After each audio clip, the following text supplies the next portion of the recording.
For 3 centuries, the inner sphere has repeated the name Kentares as though it stands alone in history. School children are taught that the massacre represents the singular cruelty of House Kurita, proof that civilization collapsed only when the dragon abandoned restraint. Yet this narrative conceals a more uncomfortable truth. Kentares was a horror, and millions died during the madness of the First Succession War. But it did not emerge from a peaceful age. It emerged from an inner sphere that had already accepted civilian suffering as a tool of war. Long before the Succession Wars, the Star League had normalized mass destruction in the name of unity and order. The Reunification Wars devastated the periphery for nearly 20 years. Worlds were bombarded, cities burned, and agricultural regions destroyed to force compliance. Civilian suffering was dismissed as the necessary cost of peace and stability. The Star League is remembered as humanity's golden age, yet for millions beyond the great houses, it represented conquest backed by overwhelming military force. Generals who devastated civilian populations were celebrated as heroes of reunification.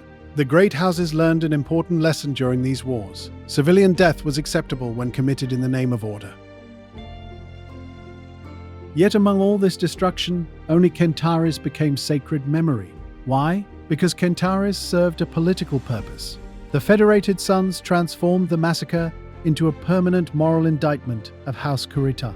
Davion historians repeated the atrocity endlessly as proof of combined barbarism, while remaining quieter about the broader conduct of the war itself.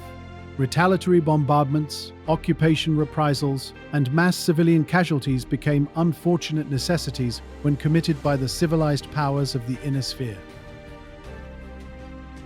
The dead of Kentares deserved remembrance, but so did the countless millions who vanished beneath atomic fire elsewhere during the Succession Wars. So did the worlds devastated during the Reunification Wars. This is not an attempt to absolve Jinjiro Kurita. The massacre remains one of the great crimes of human history. But history demands proportion, not mythology. The inner sphere did not descend into barbarism because of one man, one house, or one massacre.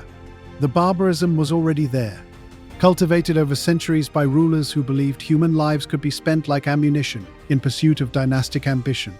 Kentares was not the exception. It was merely the atrocity the victors found most useful to remember.